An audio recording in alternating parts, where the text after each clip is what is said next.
கிளைகோசிக்ஸ் இந்த க்ரீம் பார்த்திங்கன்னா over the counter pharmacy cream.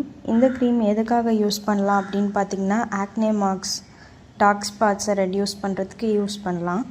அது மட்டும் இல்லாமல் ஸ்கின் பிக்மெண்டேஷன் கம்மி பண்ண black heads and white heads reduce பண்ணுறதுக்கு யூஸ்ஃபுல்லாக இருக்கும். டெட் ஸ்கின் செல்ஸை ரிமூவ் பண்ணி ஸ்மூத்தாக பிரைட்டாக ஸ்கின்னை ஆக்கும். 6 க்ரீமை எப்படி யூஸ் பண்ணணுன்னா, நைட்டில் ஃபேஸ் வாஷ் பண்ணதுக்கப்புறம் பீ சைஸ் அமௌண்ட் கிளைகோ க்ரீம் எடுத்து தின் லேயர் அப்ளை பண்ணுங்கள். அது மட்டும் இல்லாமல் இதை ஐஸ் பக்கத்தில் அப்ளை பண்ண வேண்டாம். வீக்லி ட்வைஸ் இல்லைனா த்ரைஸ் அப்ளை பண்ணால் போதும். ஸ்டார்டிங் யூஸ் பண்ணுறவங்க கிராஜுவலாக இன்க்ரீஸ் பண்ணுங்கள்.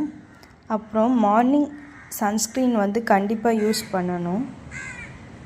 முக்கியமான விஷயம் என்னென்னா, ரெட்டினால் கூடயும் வைட்டமின் சி கூடயும் கிளைகோசிக்ஸை கம்பைன் பண்ணி யூஸ் பண்ணாதீங்க.